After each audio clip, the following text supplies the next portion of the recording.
The latest Wilderness Flash events has been in the game for at least a couple of days within Runescape, and today's video is going to cover everything that you need to know about it after we've kind of got enough time to fully review the whole system, how it works, and why it's kind of broken within RuneScape itself, especially if you are taking advantage of the Fresh Start worlds right now as well. So let's have a look at what it is, how you can take advantage of it, and what sort of players should be actually interacting with this, because not every player should do this. First things first, what are the key things about the Wilderness Flash events? Well, they occur every single hour. There are 13 different potential Wilderness Flash events that you can actually take part in, and they are essentially a variety of different skills as well as combat-based challenges, including things like the King Black Dragon Rampage, Infernal Star, and the Evil Bloodwood Tree. Now, there's multiple different ones. Each of them rewards you with different rewards, and we're going to go over the rewards later on, and why these are really, really good, especially for those Fresh Start World players, like we said. But essentially, every single time that you complete or take part in one of these events, you get rewarded with a participation amount of experience, including a kind of reward sack as well, similar to the Wilderness kind of Slayer crates that you could get. They're the same sort of thing, but for the Flash event. So there is a loot drop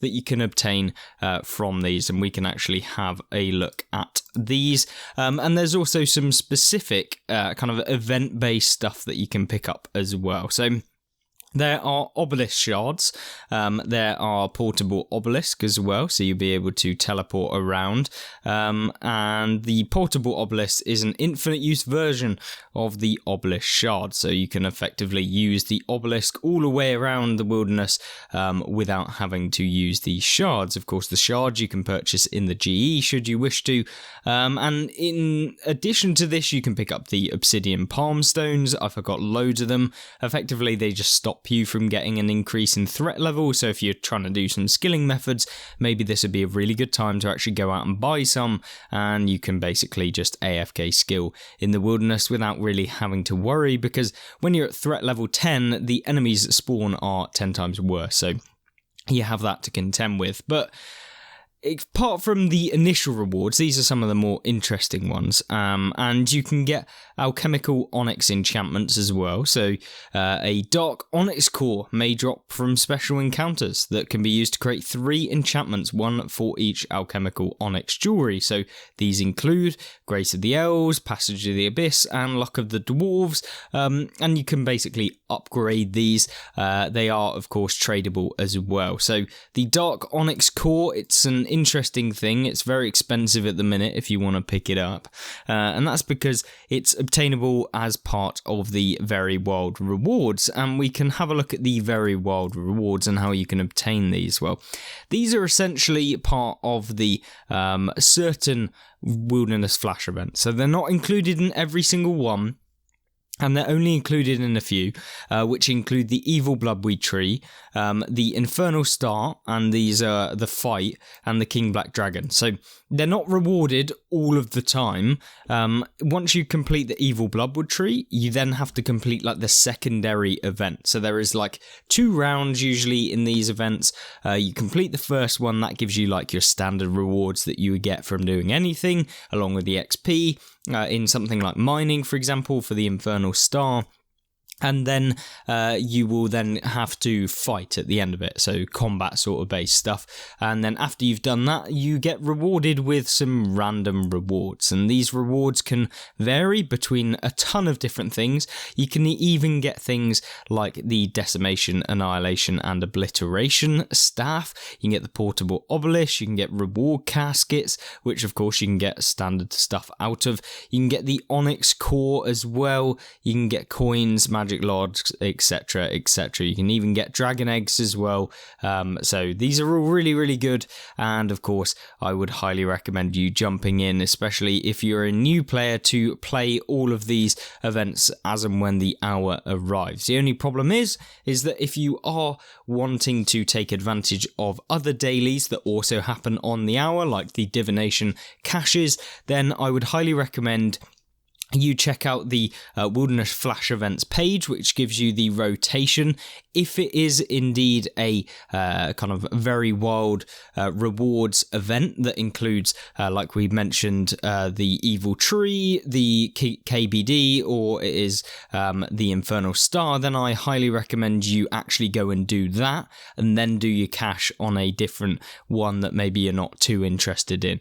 Of course, there are tons. There's like Demon Stragglers, you've got Displaced Energy, Forgotten Soldiers, Hellhound Pack, Lost Souls, Ramoki Incursion, and all of these different ones will give you various different rewards. And these are the kind of difference between them are essentially the experience. Every single one will give you a sack of wild rewards, and these are stuff that you will get from the events. But how do you, what can you get from these? Well, there's a variety of different things you can get from the sack of wild rewards. This is kind of like the trashier version of the very wild rewards. And effectively what you can get is some salvages. Now, the salvages are what you want. They can be alked for actual GP straight away. And this is really, really good for playing on Fresh Start Worlds, because obviously GP is regardless on either the main game or Fresh Start Worlds. The GP value on Fresh Start Worlds is far greater, whereas when you then go on to the main game, getting 250k from some salvage each per one is a little bit less useful than if you were to get some on Fresh Start Worlds, because it's worth more effectively. You can also get things like volcanic protection, you've got Trail Be Gone. These all things are basically to do with the wilderness and using them in the wilderness themselves. You can also pick up the portable obelisk, which is of course something that everyone is kind of going for if you do use a lot of the wilderness, and it can basically allow you to teleport to whichever obelisk you want and choose a destination interface as seen as you would on the standard wilderness thing. So it's just an infinite teleport to whatever kind of obelisk that you want to go to. Now, how can you kind of abuse this, or how can you use it to your advantage? Well, like we said, you want to make sure that you kind of go in and you do the rewards as quickly as you possibly can. You want to make sure that you complete the event as quickly as possible.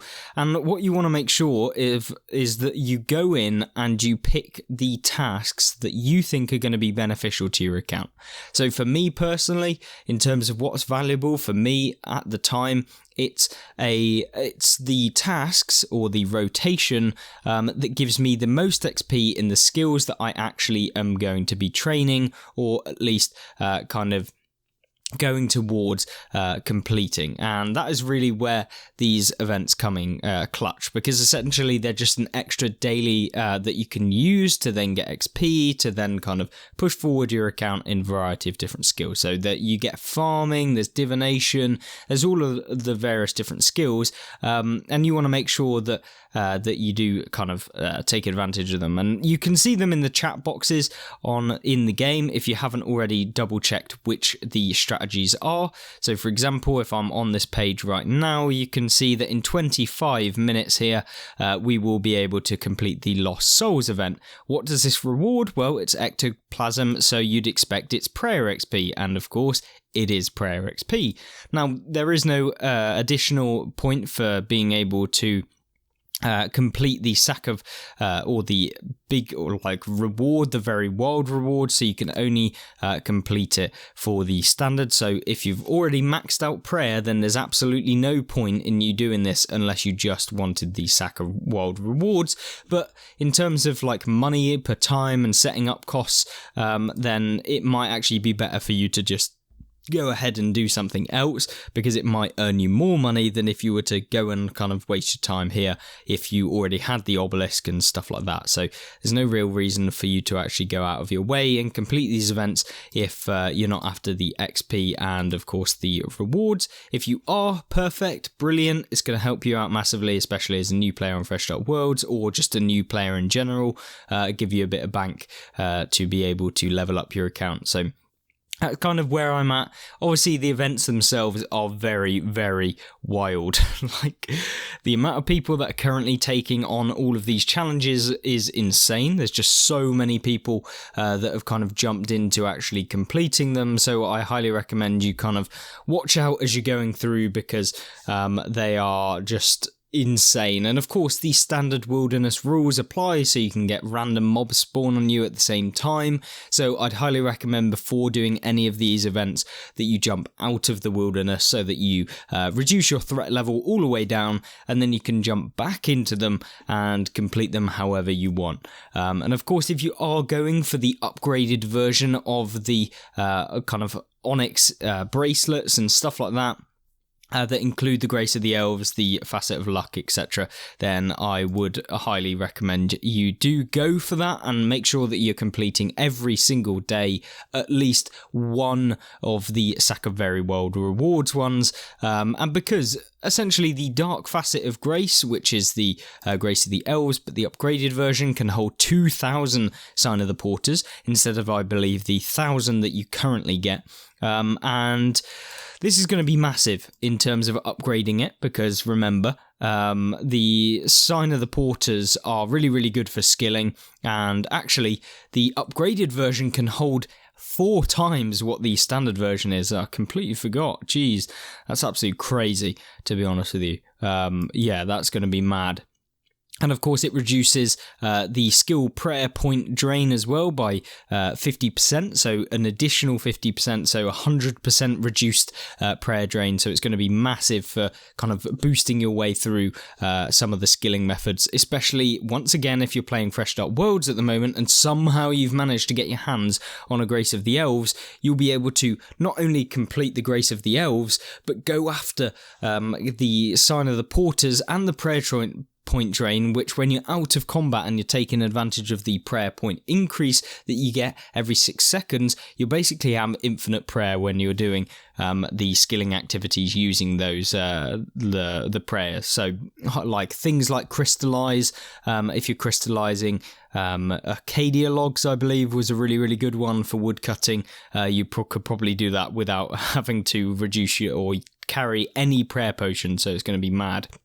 And then, in addition, you can get the Dark Facet of Luck, which can be used with the Luck of the Dwarves to be able to get a 1% chance to skip a clue, which is pretty nice. So every 100 clues that you do, you should be on drop rate to complete one or skip it, and a 0.1% chance to get 2 reward cassets on completion of a clue, which sounds really naff, but 0.1%, that's an extra 0.1% GP, or whatever it might be, a 0.1% chance at getting or a double chance when you actually manage to proc it to be able to get some sort of rare reward. So it's going to be really, really nice for those of you who are completing. And remember, although it's a 0.1% chance, if you're doing things like masters, getting another master casket is going to be huge, because, yeah, it just increases the amount of caskets you'll get from the limited supply of clue scrolls that you might be able to get.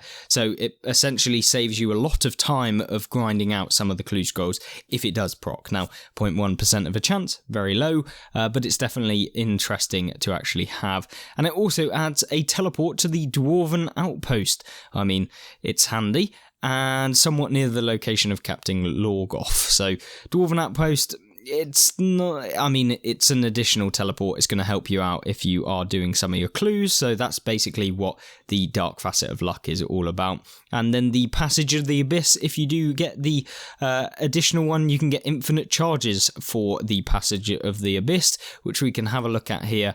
And it's just basically going to give you essentially, you can just teleport to loads of different places, and you're not going to have to recharge any of the teleports. So, overall, really, really good upgrades.